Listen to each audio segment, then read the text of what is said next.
ஓம் சாய்ராம். என் அன்பு குழந்தையே, என்ன பயந்து கொண்டிருக்கிறாயா? காரணமே தெரியாமல் எந்த விஷயத்திற்கு பயப்படுகிறோம் என்று புரியாமல் பயந்து கொண்டிருக்கிறாயா என் செல்லமே? ஆம், பயத்தால் நீ உன்னையே காயப்படுத்திக் கொண்டிருக்கிறாய். அதை நீ உணர்ந்தாயா? முதலில் எல்லா உயிர்களுக்கும் பயம் இருக்கும்.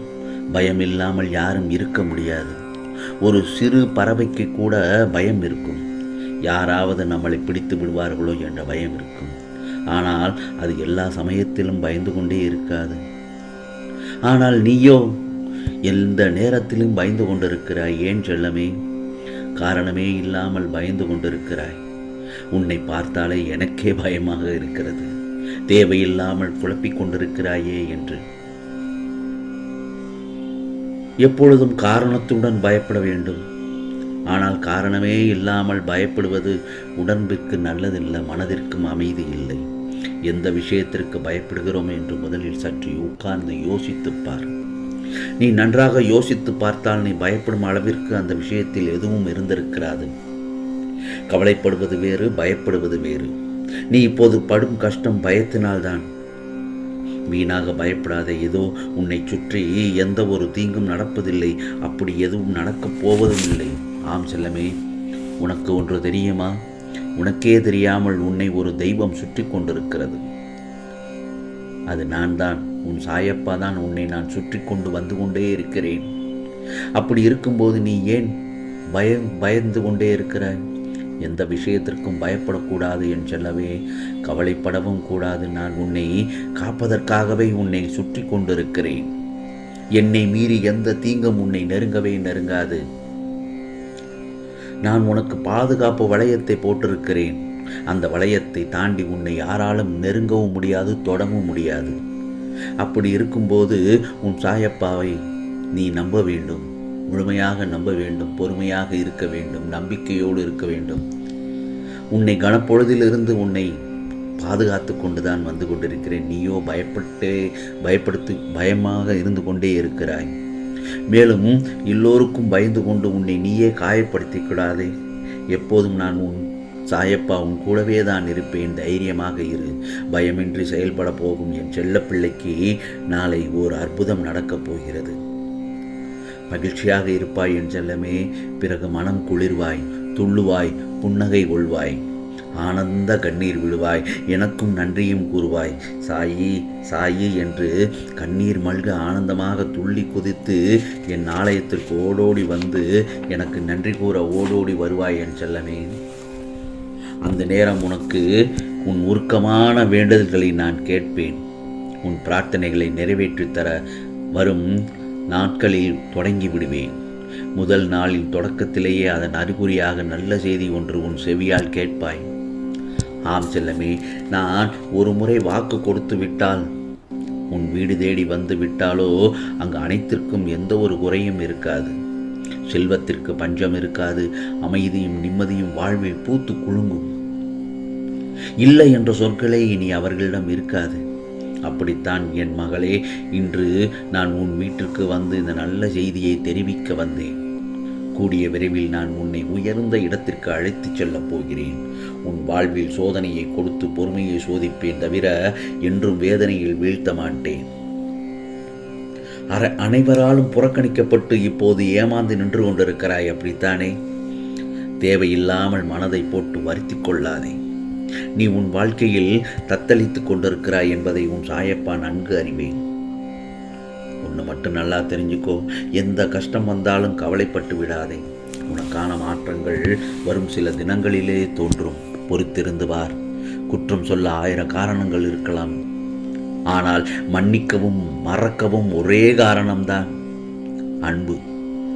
ஆம் செல்லமே, அந்த அன்பு மட்டும்தான் உன்னை குறை கூறும் ஒருவருக்கு உத்தமராய் இருக்கணும்னு நினைக்காதே. உன்னை நம்பும் சிலருக்கு சில நல்ல மனிதனாக இருக்க விரும்பு.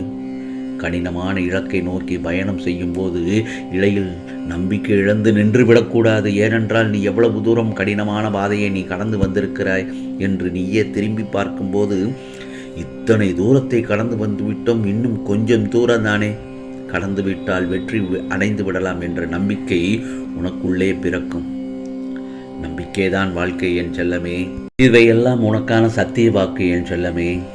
என் அன்பான வாக்கு இது. வரும் நாட்களில் இன்னும் சில நாட்களில் உன் வீட்டில் நல்லது நடக்கப் போகிறது என்று கூறினேன் அல்லவா? அது நிச்சயமாக கண்டிப்பாக நடக்கும். உன் வாழ்க்கையில் வரும் கஷ்டங்களை பெரிதாக நினைக்கிறாயா? உன்னை விட, உன் சக்தியை விட உன் கஷ்டம் விரிவு என்று நினைக்கிறாயா? இல்லவே இல்லை. உன் சக்தியை மீறும் அளவுக்கு நான் ஒருபோதும் கஷ்டங்களை உனக்கு தருவதில்லை. நீ உன் கஷ்டங்களை எவ்வாறு எடுத்துக்கொள்கிறாயோ அவ்வாறே உன் வாழ்வில் பிரதிபலிக்கும். எல்லாவற்றையும் எளிமையாக எடுத்துக்கோ. உனக்கு வரும் பிரச்சனைகளை எல்லாம் சுக்கு நூறாக உடைத்து எறி. பயமும் பதட்டமும் தான் உன்னை உடைத்தெறிய சிக்கலில் மாட்ட வைக்கிறது. நீ எந்த தவறும் செய்யவில்லை. அப்படி என்றால் எந்த தவறும் செய்திருந்தாலும் உன்னை நான் சுத்தப்படுத்தி விடுவேன். ஏனென்றால் நீ ஒரு வைர பளிங்கு. என்ன விழுந்தாலும் அதேபோல்தான் ஜொலிப்பாய். உன் புன்னகையும் புன்சிரிப்பும் பொறுமையும் கோபமின்மையும் அழகுபடுத்துகிறது உனக்கு. ஆகவே காயப்படுத்தியவரின் மனதை கூட மனதில் பாரத்தை நீயாக சேர்த்து கணக்க வைத்து விடாதே. உன் பலம் என்ன என்பதை நீ முதலில் உணர்ந்து கொள் என் செல்லமே. பிறகு அறிவாலும் செயலாலும் அதை செயலாற்று. உன்னை சுற்றி உள்ள எல்லோரிடமும் அன்பு பாசம் காட்டுவதை நான் பார்த்து கொண்டுதான் இருக்கிறேன். உன் நேசங்களை பகிர்கிறாய். எல்லோருமே நீ முக்கியம் என்று நினைப்பது பார்த்து என் மனம் பேரின்ப மகிழ்ச்சி அடைகிறது. என் செல்ல பிள்ளை அல்லவா நீ? யாராவது உதறி சென்று விட்டால் உடைந்து போகிறாய். உன்னை யாராவது மனம் நோக பேசிவிட்டாலோ நொந்து போய் விடுகிறாய். காயப்படுத்தி விட்டார்களே என்று கலங்குகிறாய். கவலைப்படாதே என் செல்லமே. நிச்சயம் ஒரு நாள் உன் உறவு முக்கியம், உன் சொந்தம்தான் வேண்டும் என்று அவர்கள் எல்லோரும் மீண்டு வருவார்கள். உன்னை தேடி வருவார்கள். ஏனென்றால் உண்மையான அன்பு ஒருபோதும் வீணாகாது. இப்போதெல்லாம் நீ நினைப்பது நடப்பதில்லை. நீ வேண்டுவது கிடைக்கவில்லை. எதுவும் உனக்கு சாதகமாக கிடைப்பதில்லை, அமையவில்லை என்றெல்லாம் நினைத்து நினைத்து புலம்பிக் கொண்டிருக்கிறாய். இது உனக்கான கஷ்டகாலம் என்று நினைக்கிறாயா? ஆனால் இது உன் இஷ்டகாலம். நீ நினைத்ததுக்கு மாறாக இந்த நாட்கள் அல்லது இன்னும் சில நாட்களில் அது முடிவதற்குள் சகலமும் பெறப்போகிறாய். மிக மிக பெரிய வெற்றியை எதிர்நோக்கி அடையப் போகிறாய் என்பதே உண்மையான உண்மை. ஆம் செல்லமே, உனக்காக உன் சாயப்பா உனக்கு என்ன செய்ய வேண்டுமோ அதை செய்ய ஆரம்பித்து விட்டேன். நீ சற்று பொறுமையாகவும் நம்பிக்கையுடன் இருக்க வேண்டும். இன்னும் சில நாட்களில் உனக்கு வேண்டியவை எல்லாம் உன் கைகளில் கிடைக்கப் போகிறது. ஆம் செல்லமே, உனக்கானது நல்லதே நடக்கும், நல்லதே நடக்கும். ஓம் சாய்ராம், ஓம் சாய்ராம். ராம்ஜி அருள் கிடைக்கட்டும்.